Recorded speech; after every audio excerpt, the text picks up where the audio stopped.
প্রিয় শিক্ষার্থীরা, বাঙালি মাত্রই যে দুজন কবির নাম আমরা অবশ্যই জানব, তাদের মধ্যে একজন হলেন বিশ্বকবি রবীন্দ্রনাথ ঠাকুর এবং আমাদের প্রাণের কবি কাজী নজরুল ইসলাম।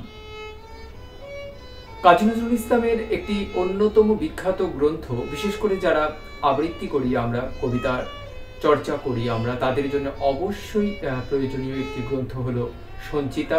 আজকে এই সঞ্চিতা, আমি তোমাদের বইটি দেখিয়ে দিচ্ছি, এই সঞ্চিতা বইটি সম্পর্কে কিছু আলোচনা করব এবং একটি কবিতা আমরা আবৃত্তি করব। সঞ্চিতা বইটি নজরুলের একটি সংকলন কাব্যগ্রন্থ। বিভিন্ন কাব্যগ্রন্থ থেকে কিছু কবিতা নিয়ে নজরুল নিজে পছন্দ করে সংকলন করেছিলেন এই গ্রন্থটি। কাজী নজরুল ইসলামের নিজের সংকলিত একটি গ্রন্থ হচ্ছে এই সঞ্চিতা কাব্যগ্রন্থটি, এবং এই কাব্যগ্রন্থটি প্রথম প্রকাশ অক্টোবর 1928 খ্রিস্টাব্দ। বাংলা তারিখটাও আমরা জানব আশ্বিন 1335 খ্রিস্টাব্দ। সাধারণভাবে আমরা এই বিষয়টা মনে রাখবো, কিন্তু যারা হায়ার স্টাডি করবে, যারা পিএইচডি করবে, যারা নেটের জন্য প্রিপারেশন নেবে, আমি আমার স্যারের কাছ থেকে যতটুকু জেনেছি, পুঙ্খানুপুঙ্খ প্রত্যেকটি তথ্য আমাদের জানা দরকার। যেমন এই সঞ্চিতা কাব্যগ্রন্থের কপিরাইট কোন পাবলিশার্সের কাছে, ডিএম লাইব্রেরির কাছে কিন্তু এর কপিরাইট যে অধিকারটা, সেটা সত্যটা রয়েছে, এবং এর দ্বিতীয় সংস্করণ কিন্তু হয়েছিল 1932 সালে। এইভাবে ধীরে ধীরে আমরা ডিটেলসগুলো জানবো। এবং সবচেয়ে বড় কথা যে এই কাব্যগ্রন্থটি কিন্তু তিনি উৎসর্গ করেছিলেন রবীন্দ্রনাথ ঠাকুরকে।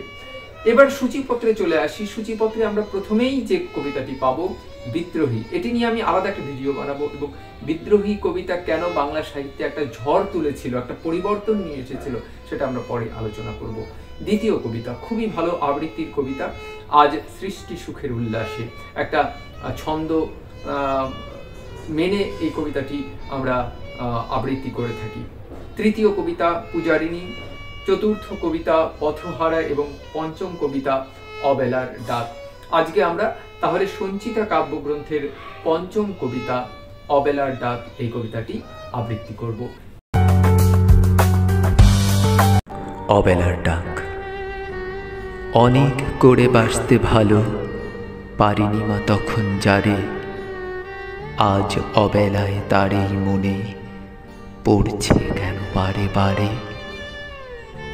আজ মনে হয় রোজ রাতে সে ঘুম পাড়াতো নয়ন চুমে, চুমুর পর চুম দিয়ে ফের হান্ত আঘাত ভোরের ঘুমে। ভাবতুম তখনই কোন বালাই করতো এ প্রাণ পালাই পালাই, আজ সে কথা মনে হয়ে ভাসি অঝোর নয়ন ঝাড়ে। অভাগিনীর সে গরবাজ ধুলায় লুটায় ব্যথার ভারে।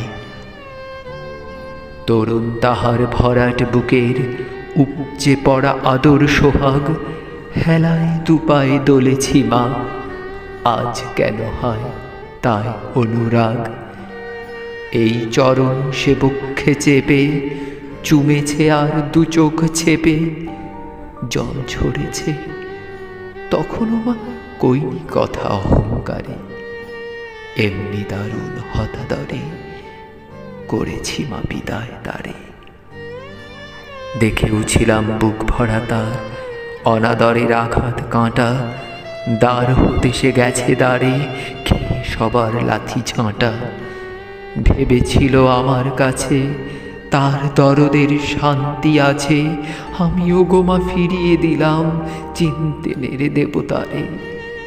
ভিক্ষু বেশে এসেছিল রাজাধিরাজ দাসীর দ্বারে, পথ ভুলে সে এসেছিল সে মোর সাধের রাজ ভিখারি। মাগো আমি ভিখারিনী, আমি কি তাই চিনতে পারি? তাই মাগো তার পূজার ডালা নীনি মনির মালা। দেবতা আমার নিজে আমায় পুজল সরুর সুপচারে, পূজারীকে চিনলাম না মা পূজা ধূমের অন্ধকারে। আমায় চাওয়াই শেষ চাওয়া তাঁর, মাগো আমি তা কি জানি, ধরায় শুধু রইল ধরা রাজ অতিথির বিদায় বাণী। ওরে আমার ভালোবাসা, কোথায় বেঁধেছিলি বাসা, যখন আমার রাজা এসে দাঁড়িয়েছিল এই দুয়ারে। নিঃশ্বাসিয়া উঠছে ধরা, নেই রে সে নেই, খুঁজিস কারে। সে যে পথের চিরপথিক, তার কি সহে ঘরের মায়া, দূর হতে মাদুরান্তরে ডাকে তাকে পথের ছায়া। মাঠের পারে বনের মাঝে চপল তাহার নূপুর বাজে, ফুলের সাথে ফুটে বেড়ায়, মেঘের সাথে যায় পাহাড়ে। ধরা দিয়েও দেয় না ধরা, জানি না সে চায় কাহারে। মাগো আমার শক্তি কোথায় পথ পাগলে ধরে রাখার, তার তরে নয় ভালোবাসা, সন্ধ্যা প্রদীপ ঘরে ডাকার। তাই মা আমার বুকের কবাট খুলতে নাড়ল তার করাঘাত। এমন তখন কেমন যেন বাসত ভালো আর কাহারে। আমি দূরে ঠেলে দিলাম অভিমানী ঘর হারারে।